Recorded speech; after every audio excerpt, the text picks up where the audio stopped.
right, I got an update. I got an update on that corporal thing. Yeah, stick with me, I'll tell you about it. Hard work, hard work. Hard work, hard work. Hard work, work. There you go.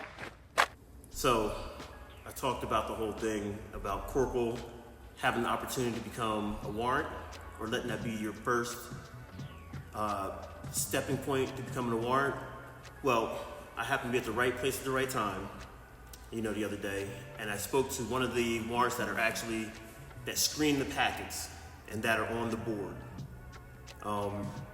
Happened to be in line, CW5, not saying any names, and we had a discussion about, recruiting, trying to find the talent pool, and selecting the right, soldier and so forth. I don't know how we got on the topic, but we went pretty deep with it.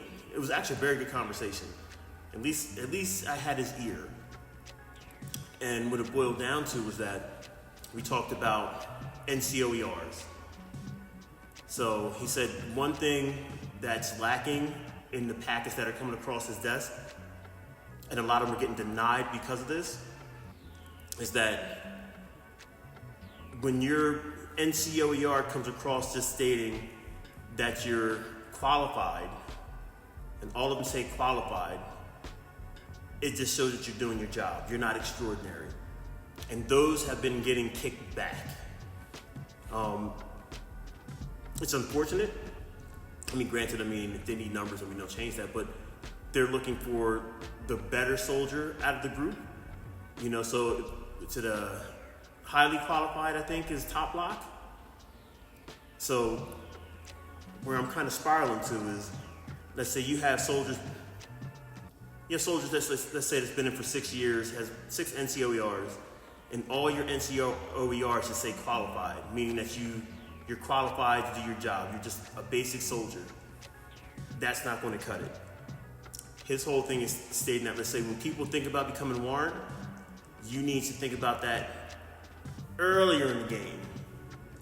And that means, if you're thinking about it, right then and there, you should make it a thing to try to be the best soldier, which you should try to be the best soldier you can be, to get at least a top block, or highly qualified or above standard, whatever that is.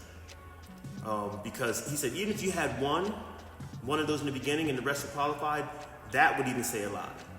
But he's been seeing a lot of soldiers come through with just the bare minimum, and that's been getting kicked back. And then, amidst discussing it, it's like, if you got about 8 years in the game, it's kind of like a moot point then. Now, this is for the 170s. This is for the 170s, and this is for this time period, because you have different people that sit on the boards. This guy, he's CW5, they come in and out. So he might sit on this board for the next 3 years until he retires, or his next assignment, and then switches out to another one, and then one of the other ones might have a different approach. But this is what him and his group are looking at. Another one is a big one, is that people are applying, or they can't find people that are below the 10-year, I think it's 10-year threshold in service. You can't have more than 10 years in service to apply to becoming a warrant, which I do get that, because most of us warrants, you want to get at least 10 years out of us. So if you have somebody that's been in for 15 years, they're going to retire in 5 years. You're not going to get the most out of them. And then the ADSO, he said that's one of the hardest things too, is finding people that more younger soldiers. So yes, they can do age waivers, but time and service waivers, I think he said they can't do them. But he said that's a big hurdle too. So if you're thinking about becoming a warrant and you're hitting that 9-year mark, put your packet in now.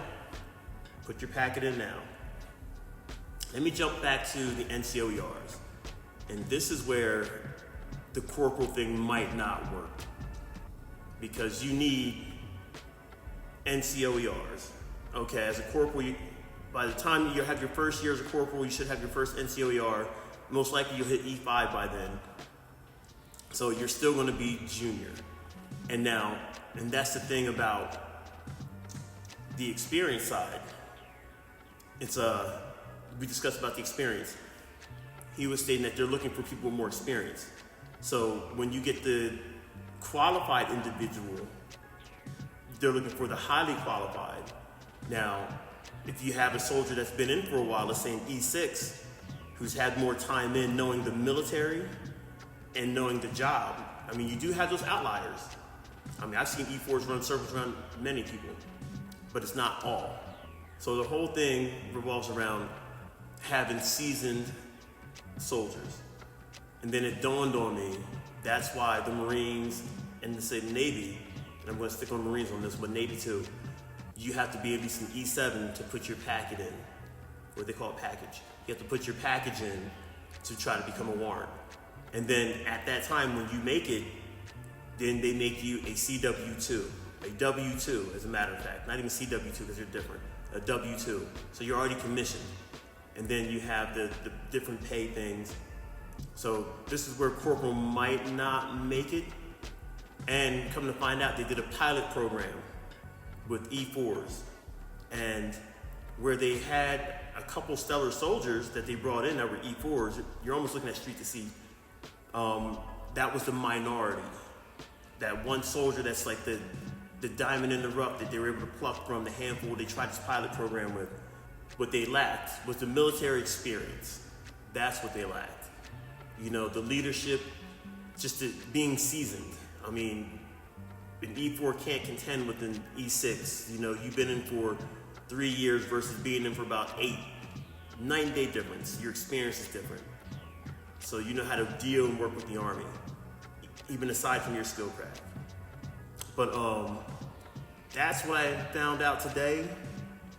That's the biggest hurdles that they're having now with trying to recruit warrants or get warrants is not even the age, but time and service. You have to meet that, be below that requirement. And people not being qualified enough on paper.